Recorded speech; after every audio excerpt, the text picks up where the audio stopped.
주 예수 그리스도 안에서 사랑하는 성도 여러분, 우리는 오늘 이 백안계가 세워진 것을 감사해서 하나님 앞에 감사 예배를 드립니다.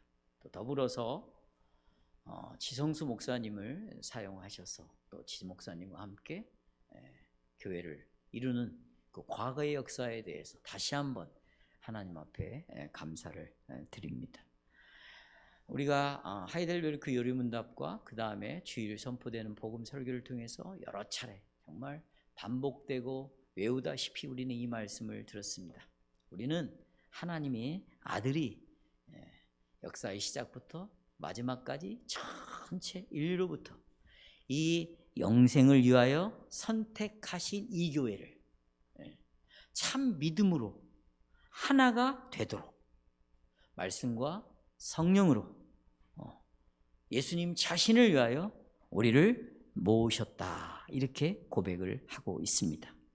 이 어머니 같은 교회로 말씀과 성령으로 자신을 위하여 우리를 불러 모으신 그 하나님의 아들께서 이 교회를, 건물이 아니죠, 여러분과 저를 사랑하셔서 말씀 선포자를 세우시고 매주일 말씀 선포를 듣는 이 은혜를 통해서 지금도 우리를 보호하고 계신다.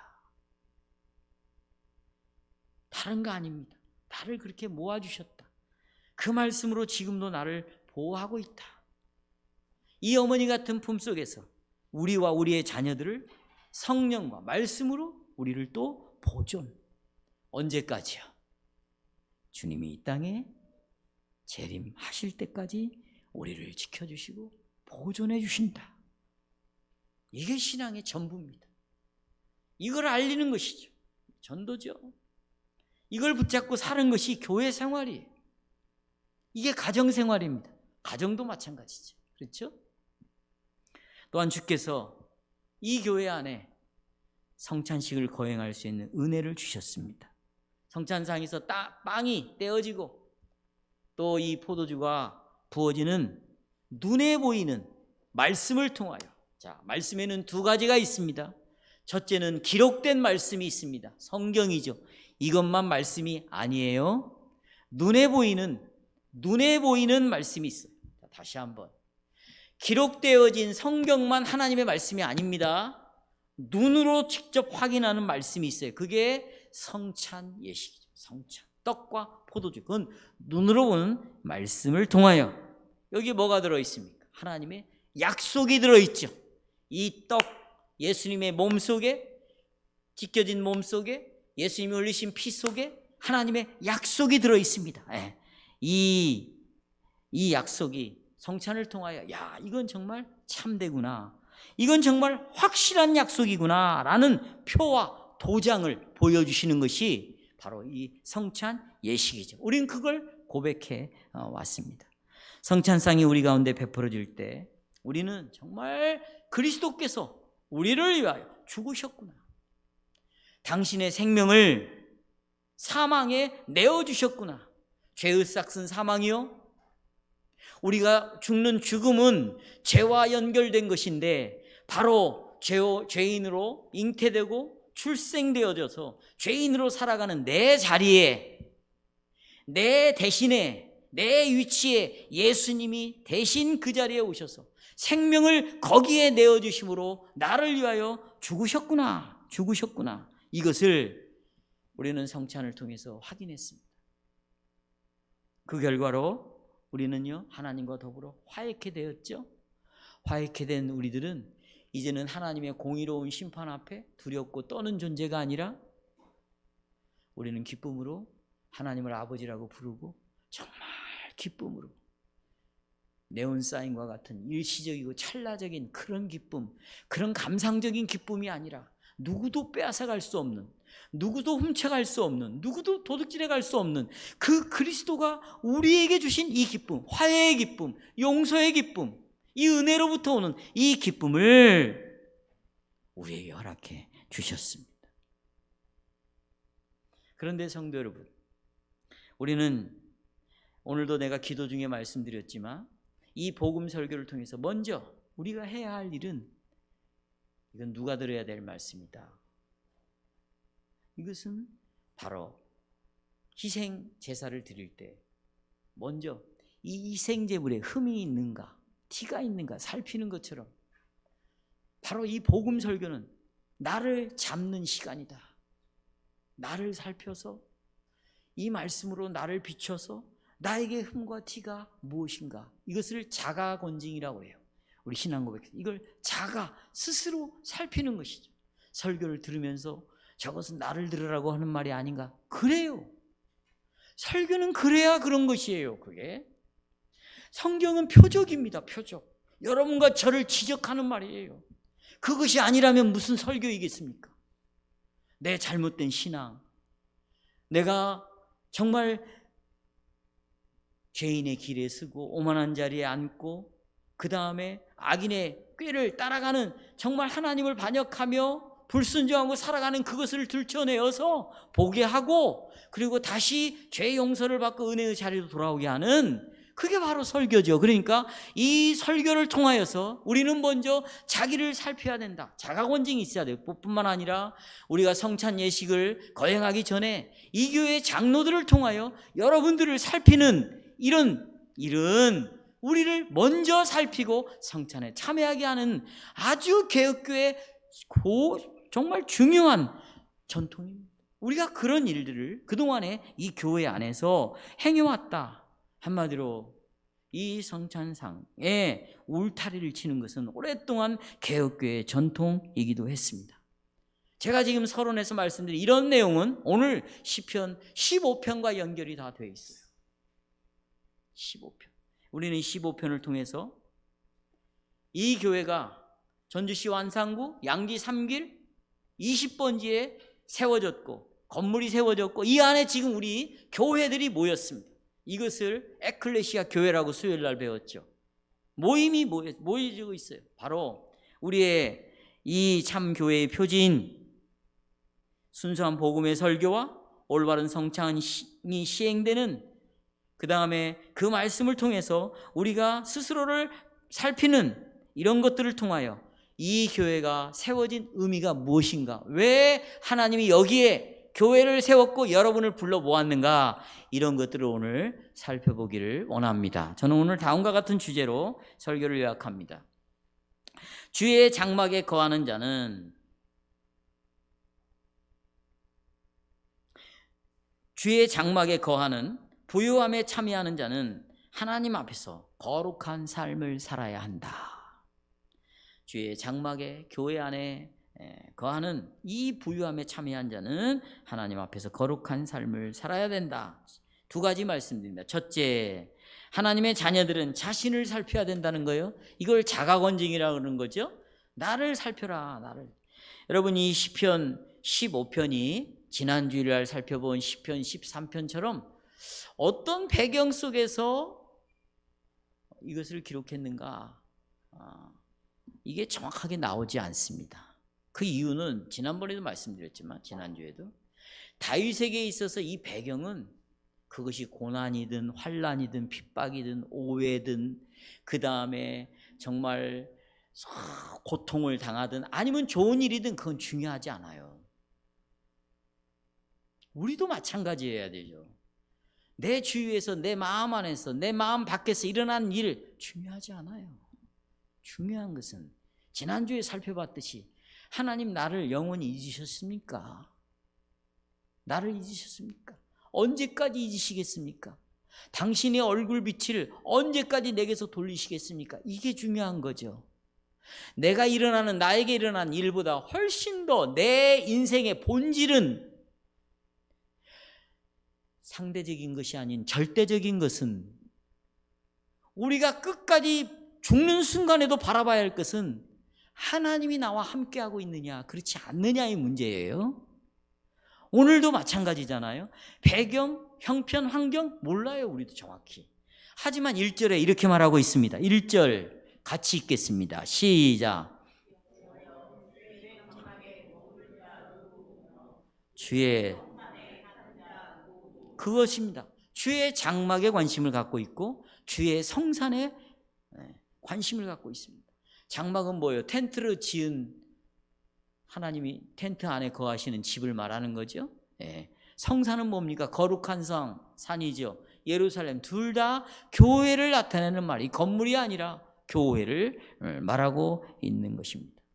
우리가 추측해보건대 이 배경을 좀 말해본다면, 다윗이 예루살렘으로 하나님의 언약궤를 가지고 와서 그 장막 안에 언약궤를 두고 난 다음에 그 다음에 지은 시가 아닌가, 이렇게 생각을 해볼 수 있겠습니다.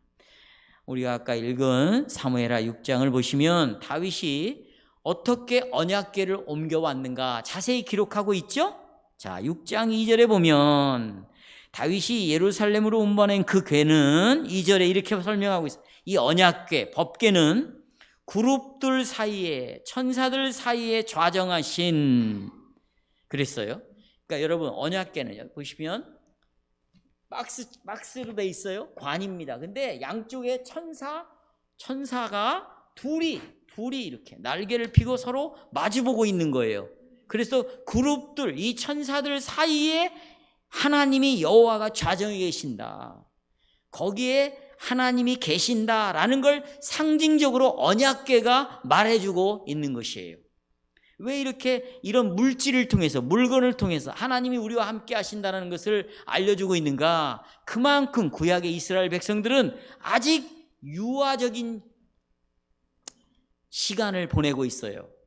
영적으로도 어리고 아직 하나님의 말씀이, 계시가 완성되어서 주어진 것도 아니고, 더 분명한 것은 예수 그리스도가 이 땅에 오셔서 죽으시고 부활, 승천, 성령이 오시지 않은 그런 시기이기 때문에 하나님께서는 이들에게 이 놀라운 하나님의 사랑의 역사, 은혜의 역사, 언약의 역사를 알려주실 때 눈에 보이는 이런 물질들, 물건들, 이런 것들을 가지고 설명해 주시고 있다. 그런 의미에서 언약궤라는 것을 상징적으로 사용해서 하나님이 이스라엘 백성과 떠나지 아니하고 함께하고 계신다, 이것을 말씀해 주시고 있습니다. 바로 언약궤는 하나님이 다스리는 것을 상징적으로 보여주는 거예요. 하나님이 뭐 하신다? 다스리신다라는 것을 보여주고 있는 것입니다. 따라서 다윗이 세운 이 장막 안에 그 궤, 언약궤가 있다는 것은 이 장막 안에서 하나님께서 백성들과 함께 사신다, 그리고 그 백성을 인도하신다, 다스린다, 그리고 그 백성과 교제한다, 이런 내용이 담겨져 있어요. 함께 사신다, 그리고 다스린다, 그리고 교제한다. 세 가지요. 함께 사시면서, 다스리면서, 교제한다. 이것이 언약궤가 말해주고 싶은 내용이에요. 지금도 똑같죠. 신약시대에 있는 우리들도 말씀이 육신이 되어 우리 가운데 뭐한다? 거하셨다, 사셨다, 우리 가운데 사신다, 거하신다. 이 말은 장막을 치셨다 그랬어요. 예수님이 그러니까 뭘로 오신 거예요? 성막, 성전으로 오신 거예요. 성전에는 누가 계셔요? 언약궤, 하나님이 계시는데, 예수님이 말씀이 육신이 되어 우리 가운데 오셨어요. 하나님으로 오셨어요. 예수님이 누구로 오셨다고요? 성자 하나님이 이 땅에 육신을 입고 오심으로 우리 가운데 사십니다, 지금. 그리고 우리를 다스리십니다. 그리고 우리와 함께 교제를 나누고 있습니다. 이걸 우리가 체험하고 있잖아요. 그래서 살아서나 죽어서나 주님은 나를 떠나지 아니하고 영원토록 뭐 하신다? 함께 하신다. 그러니까 우리의 육신의 고동이 멈추는 그 순간에도, 죽음조차도 예수님과 우리와의 교제는 중단될 수가 없는 거예요.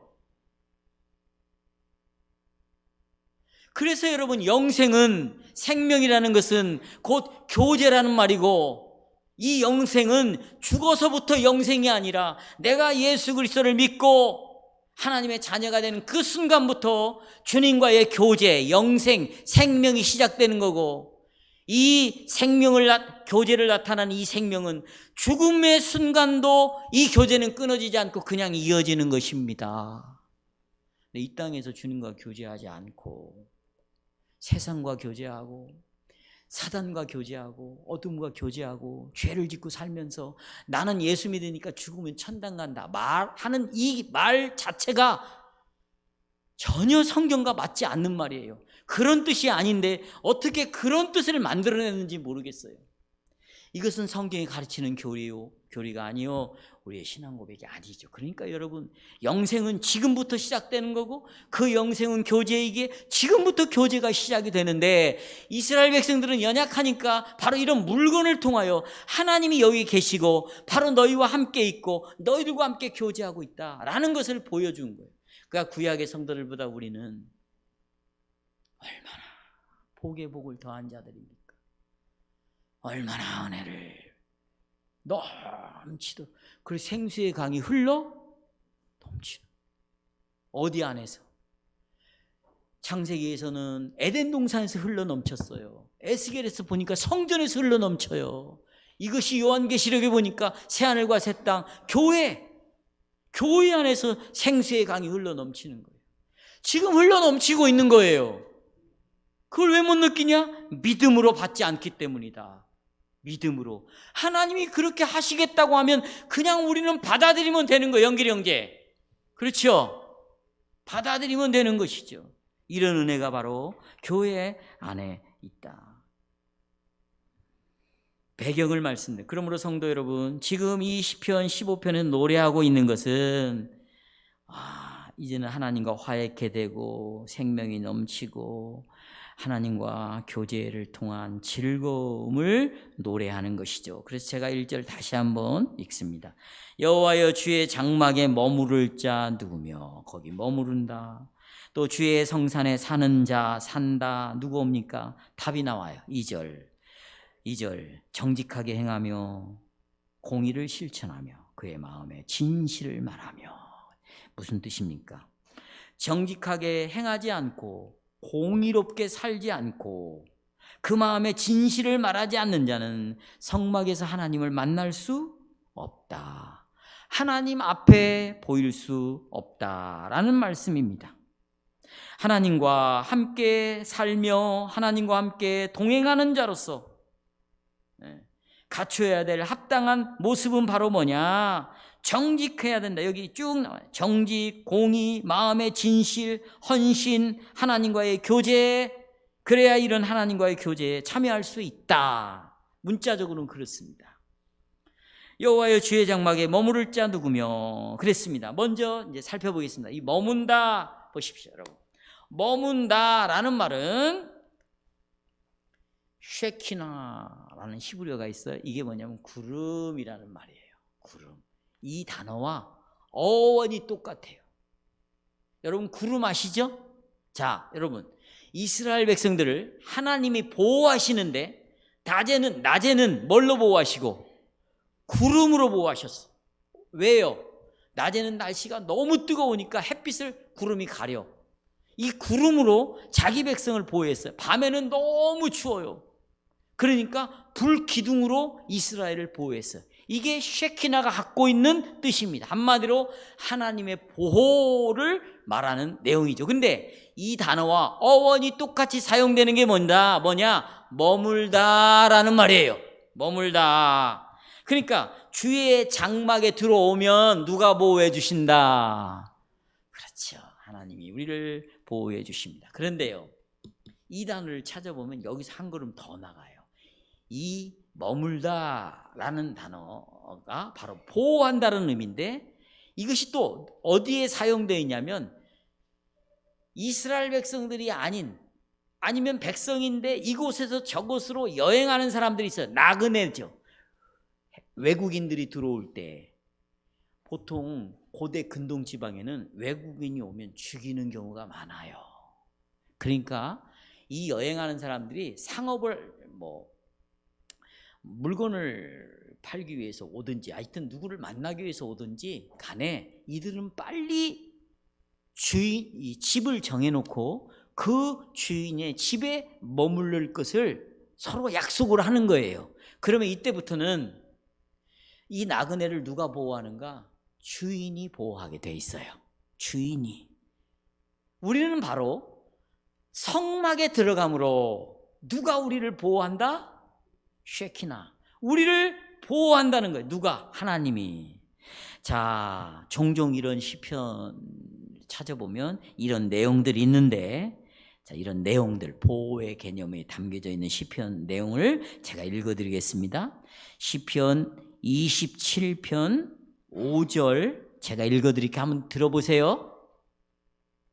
여호와께서 환난 날에 어려움이 막 옵니다. 그때 나를 그의 초막 속에, 이 초막이라는 것은 하나님이 계신 집을 가리킵니다. 초막 속에 비밀이 나를 지키신대요. 그 다음에 그의 장막 은밀한 곳에 나를 숨기시며 높은 바위 위에 두시리로다. 어려움이 올 때 나를 하나님의 초막 속에, 하나님의 장막 속에 나를 숨기셔서 나를 보호하고 지킨다. 이런 말씀을 하셨고요. 자, 시편 61편 3절 4절을 보시면 이렇게 나옵니다. 주는 나의 피난처시요 그랬어요. 여호와는 나의 피난처. 또 여호와는 원수를 피하는 견고한 망대이심이니이다. 4절에 보면 61편 4절에 내가 영원히 주의 장막에 머물며 내가 주의 날개 아래 피하나이다. 그러니까 성도 여러분, 우리가 하나님의 장막 안에 머물러 있을 때 우리는 누구로부터? 누가 피난처예요? 누가 도우셔요? 누가 나를 지켜주셔요? 바로 여호와가 우리를 지켜주신다는 거. 어디 안에 들어와야? 장막 안에 들어와야. 장막 보세요. 장막을 구경만 하는 사람은 절대 보호를 받을 수 없어요. 장막에 대해서 말하는 사람이 보호를 받는 것이 아닙니다. 장막 안에 들어와 있는 사람이에요. 거기에 누가 계신다고요? 아까 하나님이. 그냥 우리는 지금 장막을 구경만 하고 있어요. 장막 안에 들어온 자들이에요. 그렇죠. 믿음으로 들어가는 거예요. 뭘로요? 간단합니다, 여러분. 내가 그것을 이해해야 들어가는 게 아니에요. 마음이 뜨거워져서 경험이 되어져야 들어가는 것이 아니에요. 내가 장막 안에 들어옴으로 하나님이 나를 지키신다라는 이 약속, 언약의 약속을 내가 믿을 때 그때부터 하나님은 친히 나를 지키시고 보호하는 역사가 일어나는 거예요. 그래서 믿음은 선반 위에다가 놓고 필요할 때마다 꺼내 쓰는 것이 아니라 믿음은 순간마다, 분마다, 초마다 이 믿음이 나타나야 되는 것이죠. 그래서 믿음은 진행형이에요. 계속해서 필요한 게 믿음이에요. 뭘 믿습니까? 하나님의 약속을 믿는 거죠.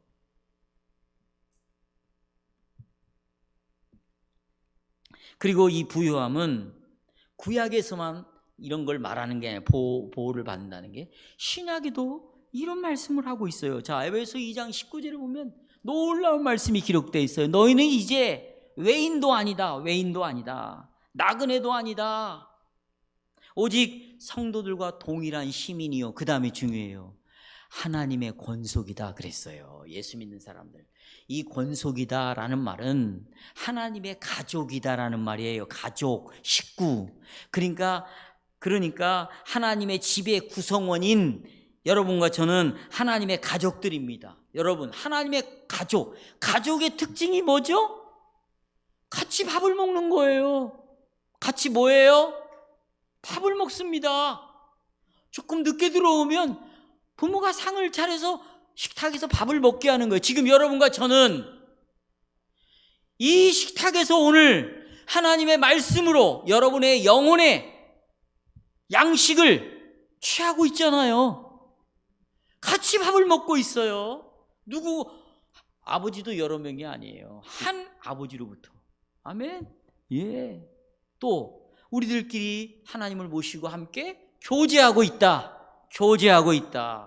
이것도 어떻게 이루어지는 거예요? 믿음으로 우리가 그것을 받아들이는 것입니다. 하나님의, 그러니까 이 시편 15편 1절을 신약적인 말로 제가 한번 바꿔봤습니다. 이런 내용이에요. 하나님이 가족으로 여기실 자가 누구오니까, 이런 말이에요. 누구를 가족으로 여길 것이냐. 자, 그러면 이제 보세요.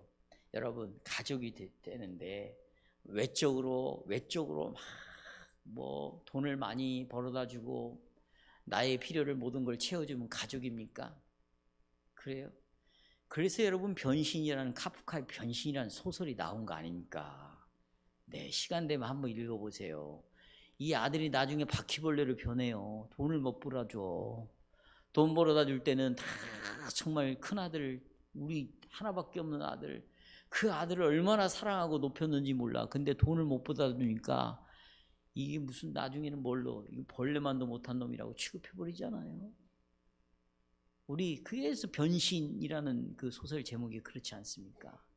여러분, 우리가 하나님의 가족이 된다는 것, 직분자들은 하나님의 가족이고 주일에 한 번 나오는 사람들은 가족이 아닙니까? 이렇게 우리가 차등을 두고 어떤 차이를 두고 이렇게 하나님을 믿는다면 바로 우리가 하나님을 믿어요. 세상에서도 다 그렇게 차별을 받고 살아가는데 여기까지도 그렇습니까? 아니죠. 하나님은 여러분에게 동일한 언약을 맺었고요, 동일한 예수님 보내주셨고, 동일한 피를 흘리셨고, 믿음도 동일한 믿음의 선물을 주어서 동일한 그리스도의 몸을 이룬 것이지 여기에 차별이 없는 줄을 믿습니다. 그래서 우리는 똑같은 식구예요. 어떤 분들 이런 사람이 있어요. 목사님, 저는 교회에서 이스나만 하는 성도인 것 같아요. 그건 여러분, 하나님을 모욕하는 죄예요. 아버지는 그렇게 생각한다, 안 한다? 안 한다. 잃어버린 한 마리의 양을 위하여 99마리의 양을 놓고 찾아 나서는 거예요. 그게 뭐냐? 99대 1이 아니고 그건 1대 1이라는 거예요. 99도 하나로 보고요, 99의 양도 몇 마리로 본다? 한 마리로. 잃어버린 양도 몇 마리로 본다? 한 마리로 보는 거예요. 내가 아무리 화려하고 아주 다양한 일을 하나님 앞에 한다고 해도 그것은 교회를 참석하는 여러분과 동일한 1대1인 것이에요.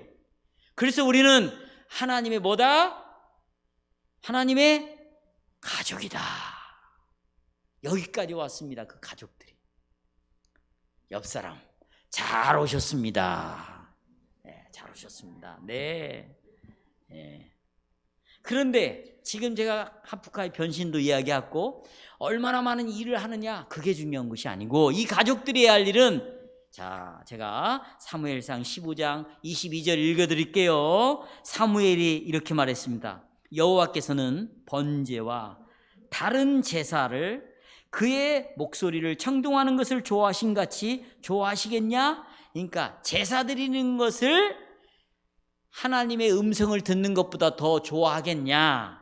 지금으로 말하자면 복음이 선포되어지고 하나님의 음성이 들려지는데 이 말씀을 듣는 것보다 내가 나가서 이런 일하고 저런 일하고 이런 걸 더 좋아하겠냐? 이 말과 똑같아요. 그러면서 하시는 말씀이 순종이 시작 제사보다 낫고, 그 다음에 이렇게 나옵니다.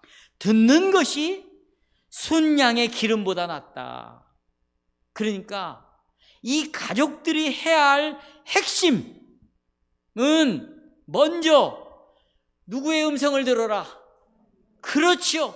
이게 중요하다. 그리고 그 음성을 듣고 끝나는 것이 아니라 순종이 뭐보다 낫다? 제사보다 낫다. 이 하나님의 음성을 따라 내가 순종하는 것, 그것이 바로 하나님의 가족으로 모인 사람들의 가장 중요한 것이다. 그러면 이 음성을 듣는 사람들에게 어떤 일이 벌어지는가? 2절, 그들은 정직하게 행합니다. 공의를 일삼으며 마음의 진실을 말합니다. 여기 정직하게 행한다, 밑줄 치세요. 이것은요, 희생제물에 쓰여진 단어를 똑같이 써버렸어요. 여러분, 희생제물이 흠과 티가 있으면 돼야 안 돼요? 그 말입니다. 흠이 있으면 안 된다, 책망할 것이 있으면 안 된다라는 단어의 뜻입니다. 그러니까 우리의 하나님의 가족, 하나님과 함께 사는 사람은요, 바로 희생제물처럼 여호와께 이렇게 흠없이 드려지고 헌신이 되어야 된다. 여러분, 헌신이 돼야 된대요. 누구에게? 하나님께. 그러면 하나님께 헌신되는 것을 우리는 무엇으로 확인할 수 있을까요?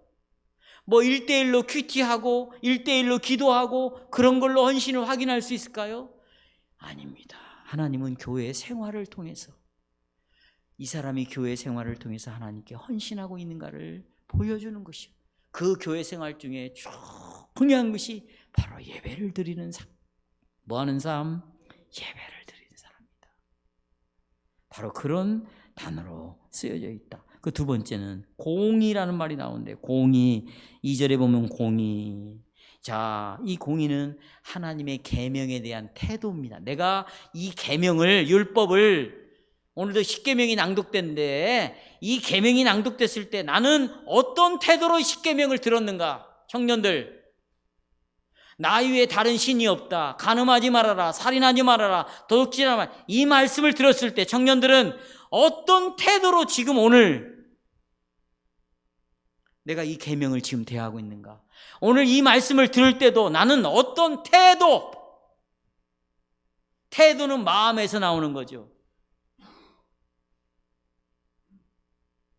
어떤 태도를 가지고 이 계명을 듣고 있는가? 지금 이것을 이야기하고 있어요. 그 태도는 바로 진실함과 성실함으로 이 말씀을 들어라. 그래서 이 진실과 성실은 이웃에 대한 방식으로 나타나야 된다. 그러니까 하나님에 대한 계명은 뭐냐? 하나님 사랑하라는 거죠.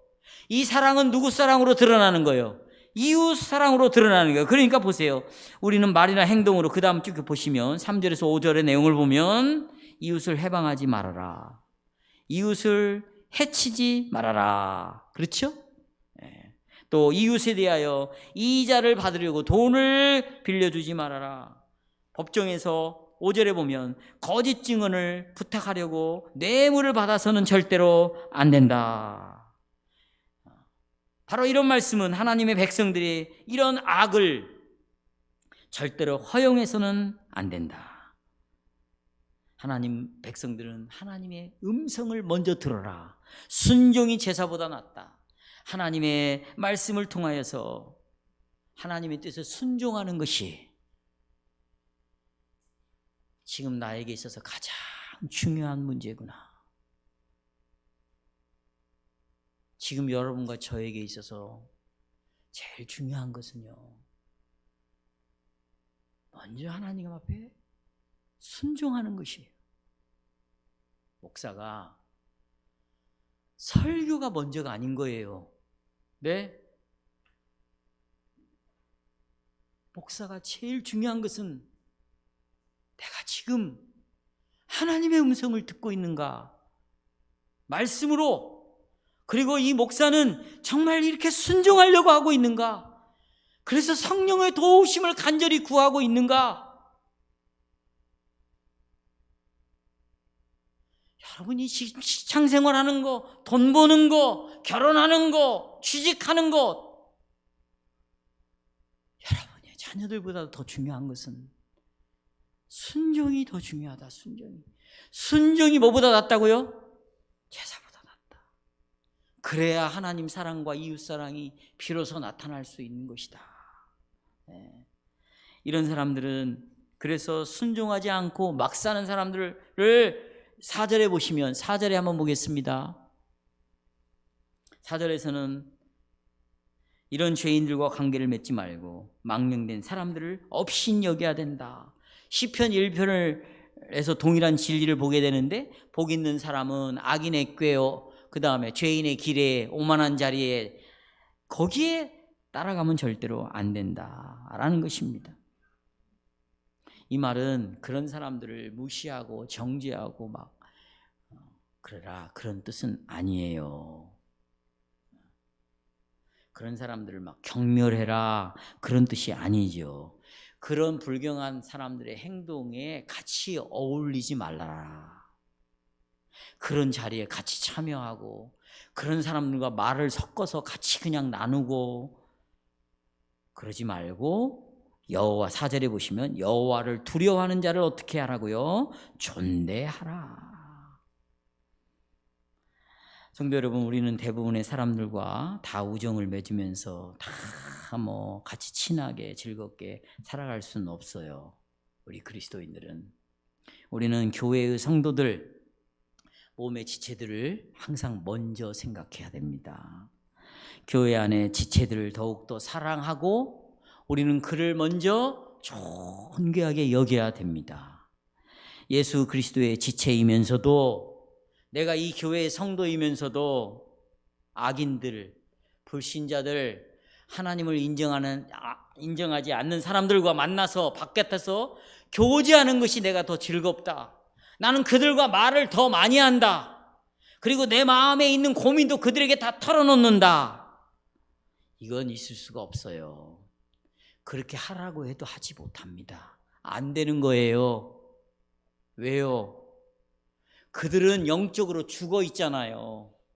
육신은 살아 있어서, 육신과 관련되어 있는 일은, 먹고 사는 일은, 재미를 보는 일은, 즐겁게 살아가는 것은 여러분보다 훨씬 더 부유하지만 영적으로 그들이 살아있는 겁니까? 죽어 있는 것입니까? 그런데 어떻게 죽어 있는 사람과 살아있는 사람이 같이 어우러져서 즐겁게 놀 수 있단 말입니까? 어떻게 그런 사람을 만나면 더 대화가 잘 되고, 어떻게 그런 사람을 만나면 내 마음의 심중을 토로할 수 있고, 그런 사람을 만나면 내가 인생의 재미를 느낀단 말입니까? 둘 중에 하나겠죠. 그도 죽은 영혼이겠죠. 그럴 수가 없는 것이에요. 그래서 말하는 거예요. 여호와의 산에 오를 자가 누구냐? 여호와의 산에서 하나님과 함께 거할 자, 머무를 자가, 보호받을 자가 누구냐? 하나님과 같이 살 수 있는 자가 누구냐? 그들을 경멸하고 무시하고 정죄하는 것은 아니지만, 그러나 우리가 그들의 삶은 따라갈 수가 없다. 왜? 내 영혼은 살아있고 그들의 영혼은 죽어있기 때문에.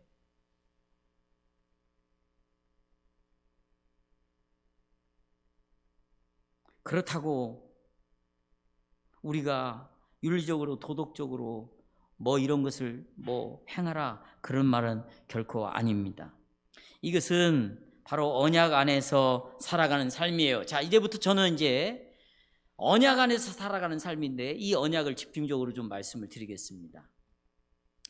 여러분, 우리가 참으로 이 언약을 이해하기 위해서는 우리와 언약을 맺으신 하나님이 누구이신가, 이것을 좀 알아야 할 것입니다.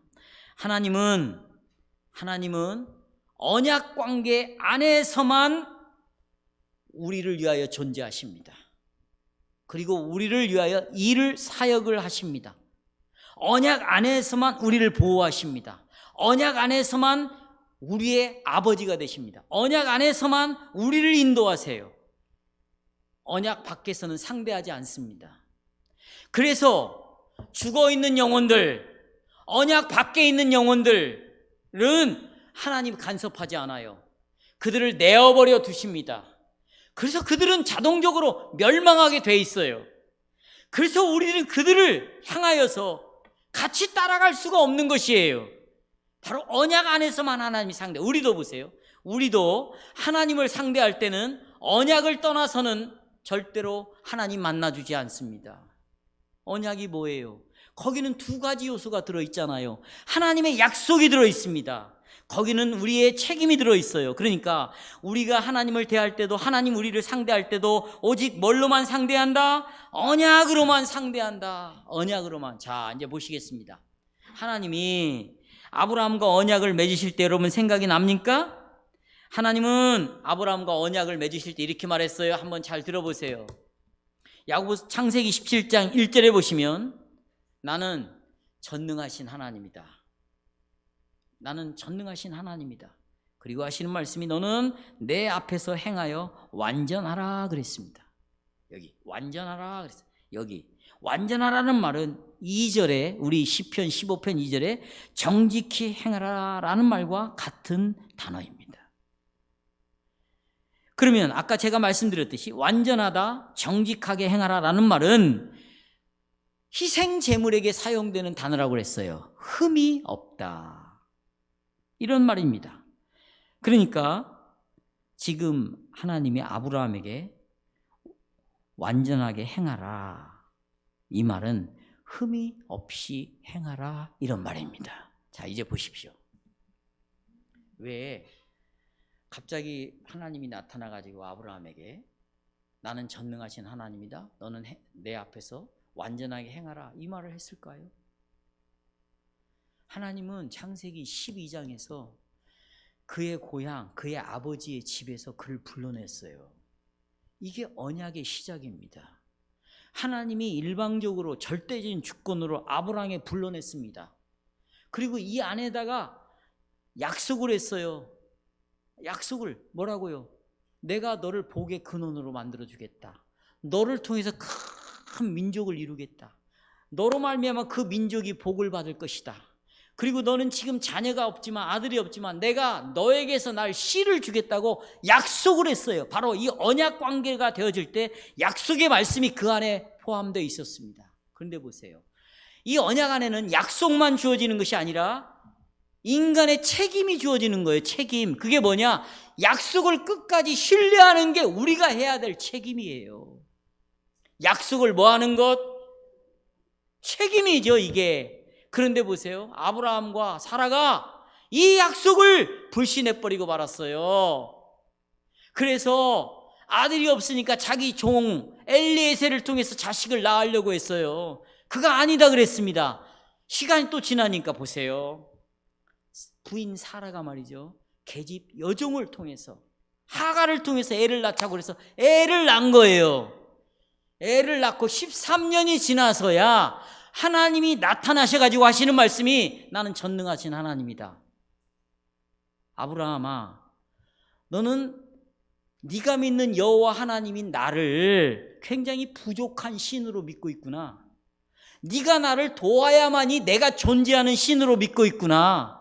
네가 나를 돌봐야만이 내가 존재하는 신이냐? 나는 전능하신 하나님이다. 내가 세상을 창조했다. 너를 만들었다. 네 인생의 길에 죽음과 사망과 생명을 결정하는 게 나다. 전능하신 하나님이다. 그러시면서 하는 말씀이 완전하게 행하라는 거예요. 흠 없이 행하라는 거예요. 무슨 말이에요? 내가 너에게 약속을 주지 않았느냐? 이 약속을 끝까지 붙잡고 가야지. 왜 이 약속이 눈에 보이지 않는다고? 네가 그렇게 약속이 마음속으로 느껴지지 않는다고? 이 약속이 내 마음에 와닿지 않는다고? 왜 다른 여자를 통하여 자식을 낳느냐? 이거예요. 이 언약 안에는 바로 하나님의 약속이 들어있고, 믿음으로 끝까지 그 약속을 붙잡아라. 느낌을 따라 살지 말고, 경험을 따라 살지 말고. 지난주 설교예요. 바로 이 언약의 약속의 말씀을 끝까지 믿음으로 살아가는 것이 우리에게 주어진 의무요 책임인 것입니다. 사랑하는 여러분, 하나님은 언약을 맺으실 때 주권적인 사랑으로 우리에게 찾아오셨어요. 주권적인 사랑으로 언약을 맺을 때 아브라함에게 먼저 찾아왔죠. 그렇죠? 자, 아담과 하와에게도 하나님 먼저 만드시고 먼저 찾아왔어요. 그리고 먼저 일방적으로 말씀하시는 거예요. 아브라함에게도 먼저 찾아오고 먼저 일방적으로 말씀하셨어요. 이것이 바로 하나님의 주권적으로 언약을 설립을 하신 것이고, 그리고 오직 하나님의 은혜로 이 언약이 주어지는 거예요. 그때 이제 그 다음에 인간은 하나님, 내가 그러면 약속을 받아들이겠습니다, 이렇게 인간 편에서 하나님의 약속을 받아들일 때, 그때부터는 이제 이 언약이 쌍방적으로 유지가 되는 거예요. 처음에는 일방적이지만 이 언약을 받아들일 때 이제 뭐가 된다?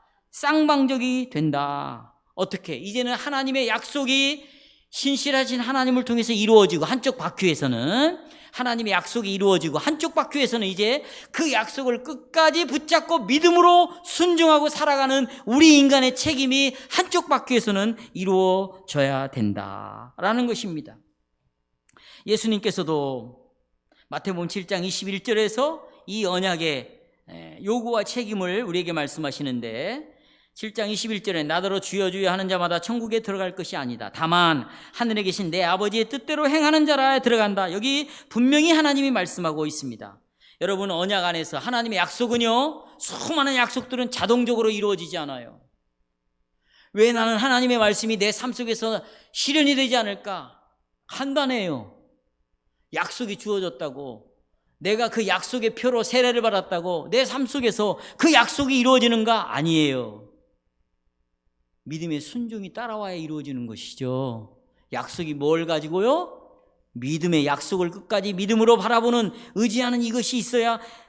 그래서 아버지의 뜻대로 행하는 자라라는 말은 끝까지 약속을 붙잡고 믿음으로 사는 자라야 천국에 들어갈 수 있는 것이지, 이것이 없는데 어떻게 천국에 들어간단 말입니까? 만약에 여러분이 이 말씀을 듣고 나는 이런 약속이 뭔지도 모르고 나는 이 믿음의 약속을 붙잡는 믿음이 연약하다, 그러면 6월 4일부터 시작되는 9시 반에, 주일 오전 9시 반에 언약반이 시작이 되는 거예요. 아주 쉽게 창세기부터 구체적으로 이 약속과 믿음의 순종을 전체를 설명할 거니까 6월 4일을 기대하고 기도하시고 9시 반에 참석하시면 되겠습니다. 근데 이제 여러분 보십시오. 자, 하나님이 나를 찾아왔어요. 주권적으로, 일방적으로 약속을 주셨어요. 거기에 대한 믿음의 순종이 따라야 됩니다. 그런데 바로 그런 믿음의 순종을 통해서 누가 장막에 거할 수 있는 사람이 누가 있겠어요? 여러분과 제가 그 장막에 이 믿음의 순종을 가지고 살아갈 수 있겠습니까? 단 한순간도 흠이 없는 자만 들어갈 수 있는데, 그런 재물만 바쳐질 수 있는데 여러분과 내가 그럴 수 있습니까? 불가능합니다. 그래서 우리의 자신을 살펴야 된다는 것이죠. 우리의 자신을 살펴야 돼요. 자, 우리의 자신을 살피면 거룩하고 흠없이 살아갈 수 있는 사람이 아무도 없어요. 그렇다면 15편에 나오는 이 말씀, 내가 정말 정직하게 살아가려고 하는 우리들, 흠없이 살아가고 있는 우리들에게 이 말씀은 정말 절망을 주는 말씀이죠. 그러나 감사하게도 이 말씀은 절대 우리에게 절망을 주지 않습니다. 만약 이 말씀이 그런 말씀이라면 그 말씀대로 살아간다는 것, 내가 그 언약의 약속을 붙잡고 믿음으로 다 흠없이 순종하고 살아간다는 것, 그건 누구의 노력에 달려있는 겁니까? 우리의 노력이 달려있는 것이겠죠. 그렇다면 그것은 그 중심에 인간이 오게 되는 것이고, 우리가 아무리 노력한다고 해도 흠없이 살아가는 것은 불가능합니다. 그래서 우리는 이 말씀을 통해서, 보세요, 이 말씀을 통해서 하나님께서는 그리스도 안에서, 누구 안에서? 우리를 흠없이 만들어주시는 하나님을 바라봐야 된다. 누구를 통해서 흠없이 만들어주는? 그리스도를 통해서 우리를 흠없이 만들어주는 하나님을 바라봐야 된다. 하나님을 바라봐야 된다. 우리 중에 누구도, 두 번째 이제, 우리 중에 누구도 이 언약 안에서 요구와 책임을 다할 수 있는 사람은 아무도 없습니다. 그러나 내가 이 약속을 따라서 믿음으로 책임을 다하는 삶, 순종하는 삶을 살지 않는다고 우리는 좌절할 필요가 없습니다. 왜 그렇습니까? 왜냐하면 이 언약은 행위 언약이 아니라 은혜의 언약이기 때문에. 무슨 언약?